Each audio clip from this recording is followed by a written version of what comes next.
Hello students, हमारा आज का topic high school English prose जो फर्स्ट फ्लाइट नाम से है, उसका फोर्थ पोयम है how to tell wild animals, कि हम जंगली जानवरों को कैसे पहचानें। लेकिन ये पोयम जो है कैरोलिन वेल्स के द्वारा लिखी गई है। इसमें लेखिका जो हैं वो कुछ ह्यूमरस वे, कुछ मजाकिया तरीके बताती हैं, हंसी मजाक वाले, कि कैसे हम जंगली जानवरों को पहचानेंगे। उनके बताने के जो तरीके हैं उन्हें देख करके, उन्हें सुन करके हमको हंसी आएगी। ये एक ह्यूमरस पोयम है। पहले देखते हैं अबाउट द पोएट, लेखिका के विषय में। Carolyn Wells was an American poetess. Carolyn Wells जो थी वो एक अमेरिकन पोइटिस थी। She was born in New Jersey, USA on 18 June 1862। जो कैरोलिन वेल्स हैं वो अमेरिकन कवयित्री हैं और उनका जन्म न्यू जर्सी में यूएसए में स्थान है। ये 18 जून 1862 में हुआ था। Her parents were Anna Wells and William Wells. उनके माता पिता जो थे, एन्ना वेल्स उनकी माता थी एंड विलियम वेल्स उनके पिता थे। Her husband was Hadwin Houghton. उनके जो हस्बैंड थे उनका नाम था Hadwin Houghton. She did a job of a librarian. वो एक लाइब्रेरियन के रूप में जॉब करती थी। She dead on 26 March 1942। उनकी मृत्यु जो है 26 मार्च 1942 में हो गई। आगे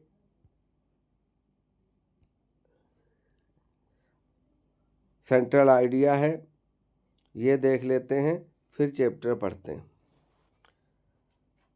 it is a humorous poem. यह एक ह्यूमरस मजाकिया हंसी मजाक वाली कविता है। Poetess suggest some dangerous ways to identify the wild animals.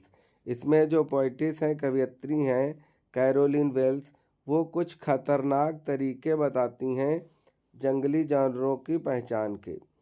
जैसे the suggested way create humour. जो वो मार्ग बताती हैं, सजेस्ट करती हैं कि कैसे हम जंगली जानवरों को पहचानेंगे, वो एक तरह से ह्यूमर प्रोड्यूस करता है, क्रिएट करता है। She says if ever you visit the jungle in the east and you happen to encounter a lion, a tiger और a leopard, you will be able to identify them by the way of attack you. Identifying while dying. This the idea makes you laugh. अब वो लेखिका बता रही हैं कि अगर कभी तुम ईस्ट के जंगल्स में जाओ और तुम्हारा सामना किसी शेर से हो, टाइगर से हो या लेपार्ड से हो, तो तुम उसके अटैक करने के तरीके से उसको पहचान जाओगे कि ये कौन सा जानवर है। कहने का मतलब ये है कि जब आप मर रहे होंगे तब आप उसको पहचान जाएंगे कि ये कौन सा जानवर है। और यही विचार जो है इसमें हंसी पैदा करता है। नेक्स्ट एक कह रही हैं, she also tells you to identify the bear from its friendly hard bear hug. ये बताती हैं कि अगर कभी भालू का सामना हो जाए तो वो तुम्हें कस के जकड़ लेगा, ऐसे पकड़ेगा जैसे वो गले मिल रहा हो, तो समझ लो वो भालू है। ए हाइना फ्रॉम इट्स लाफ।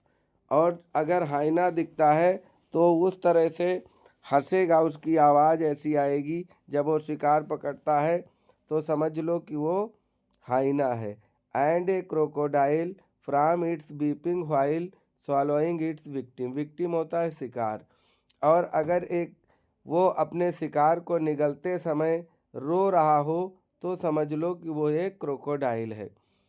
क्योंकि वैसे तो क्रोकोडाइली टीयर एक आइडियम आता है, लोग उससे जान जाते हैं। तो जो क्रोकोडाइल है वो अगर रो रहा हो और वो रोता कब है?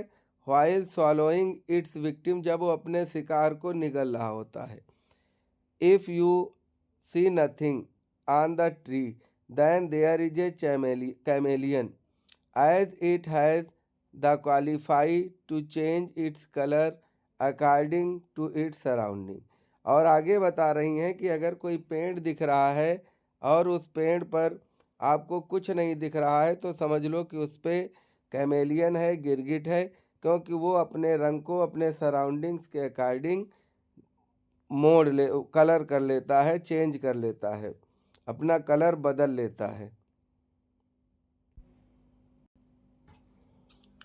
फर्स्ट पैराग्राफ देखते हैं। पहला स्टेंजा क्या है?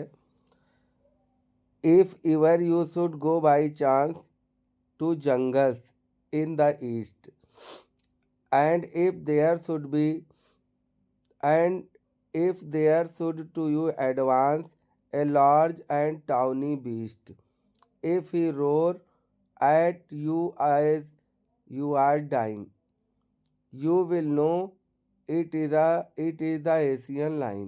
पहले पैराग्राफ में वो बता रही हैं, if ever you should go by chance, यदि कभी आपको बाई चांस आपको ईस्ट के जंगलों में जाने का अवसर मिले, and if there should to you advance a large and tawny beast, tawny होता है पीला भूरे कलर का, अगर कोई बड़ा जानवर तुम्हारी तरफ आता दिखाई दे, if he roar at you as you are dying, और यदि वो तुम्हारे ऊपर इतनी तरह से इतनी तेज दहाड़ दे कि जैसे दहाड़ने से ही तुम्हारी मृत्यु हो रही हो, you will know it is a Asian lion, तो आपको जान जाना चाहिए कि वो एक एशियन लाइन है। सेकेंड पैसेज देखते हैं। Or if sometime when roaming round a noble wild beast greet you, कह रहे हैं और यदि कभी आप जब कभी रोमिंग राउंड अपने आस पड़ोस घूम रहे हों और तुम्हें कोई नॉवेल बीस्ट दिखाई दे या ग्रीट करे, तुमसे मिले, तुम्हारा स्वागत करे, with black strips on yellow ground, वो बता रही हैं जैसे वो जानवर जो आपको दिखेगा उसका येलो कलर का शरीर होगा, बॉडी, और उस पर ब्लैक कलर की स्ट्रिप्स पड़ी होंगी। जस्ट नोटिस, और तब उसे आप नोटिस करो, इफ़ ही ईट यू, यदि वो तुम्हें खाता है, यदि वो तुम्हारे पे अटैक करता है, this simple rule may help you learn the Bengal tiger to discern, उसके शिकार करने के, उसे के खाने के तरीके से आप ये जान सकते हो कि वो बंगाल टाइगर है। इसमें लेखिका के जो बताए हुए तरीके हैं उनसे ह्यूमर प्रोड्यूस होता है। नेक्स्ट थर्ड पैसेज देखते हैं। थर्ड पैसेज में बता रही हैं, if strolling fourth A beast you view whose hide with spots is peppered, as soon as he has left you, you will know it is a leopard. It will do not good to roar with pain, he will only lap and lap again। इसमें लेखिका बता रही हैं कि यदि आप चहलकदमी करते हुए कहीं टहल रहे हैं और आपको कोई ऐसा जानवर दिखता है, whose hide with spot peppered, जिसके बॉडी पर केवल स्पॉट ही स्पॉट बने हुए हैं, धब्बे बने हुए हैं, दिख रहे हैं, as soon as he has left on you, यहाँ जो ये लेफ्ट लिखा है इसमें एक लैप्स कर दिया गया है। इसमें लेखिका जो है वो लिखती हैं लेफ्ट, जबकि ये जो पूरा वर्ड होता है वो होता है LEAPT। अब इसमें लेखिका ने ए को लैप्स कर दिया है तो पूरा वर्ड जो है ए हटा दिया है बीच से, लेफ्ट, और वो ये बता रही हैं कि यदि वो तुम पर लेफ्ट कूदता है, छलांग लगाता है, यू विल बी नो, तो तुम जान जाओगे इट इज़ लेपर्ड, कि वो एक तेंदुआ है।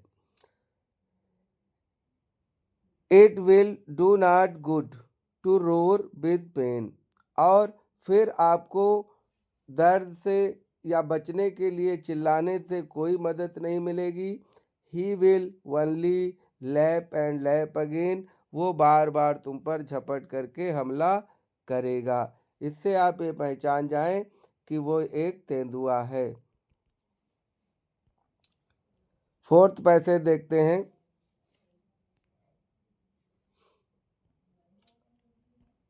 फोर्थ पैसेज में बता रही हैं लेखिका, if when you are walking round your yard, जब आप अपने यार्ड में टहल रहे हों, you meet a creature there, वहाँ पर तुमको एक ऐसा प्राणी मिले, who hugs you very very hard, जो तुम्हें बहुत मजबूती से चिपक जाए, गले लग जाए। Be sure it is a bear, तो तुम्हें यह मान लेना चाहिए कि निश्चित ही वो एक भालू है। If you have any doubt, और यदि तुम्हें कोई तब भी डाउट होता है, I guess he will give you just one more caress, caress होता है एक बार और प्यार से स्पर्श करना। अगर आपको, लेखिका कह रही हैं कैरोलिन वेल्स, कि अगर आपको उसे पहचानने में कहीं कोई दिक्कत आती है, तो ये निश्चित है कि वो दोबारा तुमको फिर उसी तरह प्यार से हग करेगा, स्पर्श करेगा, जिससे आप ये जान जाएंगी कि वो एक भालू है। नेक्स्ट देखते हैं फिफ्थ पैराग्राफ। इसमें लेखिका जो हैं वो बता रही हैं, दो to distinguish beast of prey, beast of prey होते हैं शिकारी पशु। यदि आप किसी शिकारी पशु को देखते हैं, पहचानने की कोशिश करते हैं, ए नोविस माइट नम्पल्स, नोविस होता है नौसिखिया। यदि आप नए हैं, नौसिखिया हैं, किसी शिकारी चीज़ को नहीं देखा है, किसी शिकारी जानवर को, नन प्लस होता है हतप्रभ। अगर आपकी बुद्धि हतप्रभ हो रही है, आप शिकारी जानवरों को नहीं पहचान पा रहे हैं, तो कैसे पहचानेंगे? द क्रोकोडाइल यू ऑलवेज में टेल फ्रॉम द हाइनाज दस, किस तरह से आप जान पाएंगे कि वो एक क्रोकोडाइल है या कि वो हाइना है? हाइना कम्स विद मैरी स्माइल्स, हाइना जो है जब भी तुम्हारे पे अटैक करेगा, वो हंसते हुए, उस तरह की लाफिंग टाइप की आवाज़ होगी उसकी, स्माइल करते हुए।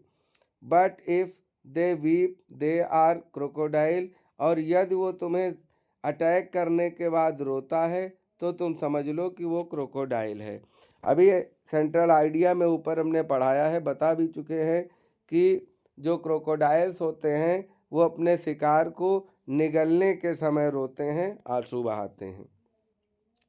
तो लेखिका कह रही हैं कि यदि वो तुम पे अटैक करने के बाद रोता है, तो तुम समझ लो कि वो क्रोकोडाइल है, और यदि वो तुम्हारे पे अटैक करने के बाद हंसता है, लाफ करता है, स्माइल करता है, तो समझ लो हाइना है, लकड़बग्घा है। सिक्स्थ एंड लास्ट स्टेंजा है, ये देख लेते हैं। इसमें लेखिका क्या बता रही हैं, the true chameleon is small a lizard sorts of thing, a lizard जैसे एक छिपकली होती है, उसी तरह से एक कैमेलियन एक छोटा सा जानवर है, इसको हम लोग गिरगिट बोलते हैं, और ये अपने रंग बदलने के लिए प्रसिद्ध होता है। लोग कहते हैं कि देखो उसने गिरगिट की तरह रंग बदल लिया। आगे लेखिका बता रही हैं, he has not any year at all, उसके कोई कान नहीं होते हैं, and not a single wings, और ना तो कोई पंख होते हैं, जबकि वो पेड़ों पर रहता है। If there is nothing on tree, यदि आपको पेड़ पर कुछ नहीं दिखाई दे रहा है, टिस द चैमेलियन यू सी, तो वहाँ पर आपको एक, सॉरी इसको चैमेलियन पढ़ो, कैमेलियन पढ़ो, ये होता है गिरगिट, तो आपको उस पेड़ पर एक गिरगिट दिखेगा, क्योंकि गिरगिट की एक आदत होती है, वो जैसे माहौल में जैसे कलर में रहता है, अपने राउंडिंग में उसी तरह का अपने बॉडी का कलर चेंज कर लेता है। आगे इसके कुछ ऑब्जेक्टिव क्वेश्चंस हैं, और वो बोर्ड पेपर के लिए, एग्ज़ाम के लिए बहुत ही महत्वपूर्ण क्वेश्चंस हैं। ऑब्जेक्टिव क्वेश्चंस देख लेते हैं। देखते हैं, ये पैसेज से हैं। The Asian lion is a large and tawny.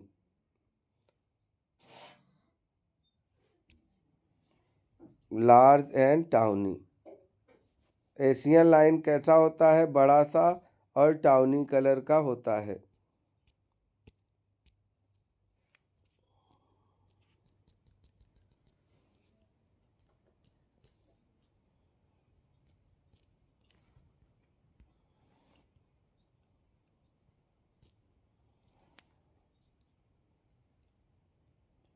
Second question देखते हैं, ठीक इसमें पहले से पेन से किए हुए हैं।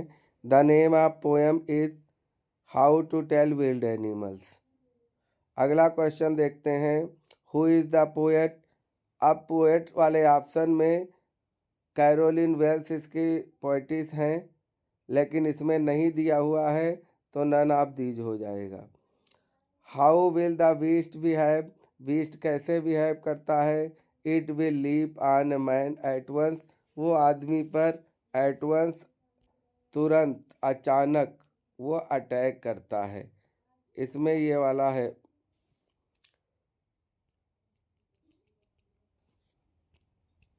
अगला देखते हैं, third question, chameleon has been compared lizard. Chameleon की तुलना किससे की गई है? लिजार्ड से, छिपकली से। The point of comparison is, the point of comparison is absence of years, उसके कान एब्सेंस होते हैं, और साइज, बिल्कुल वो छिपकली की तरह से साइज भी उसका कम होता है, इसलिए इसमें फर्स्ट और सेकंड दोनों आ जाएंगे, यही वाला होगा। आगे कुछ और क्वेश्चन दे रखे हैं,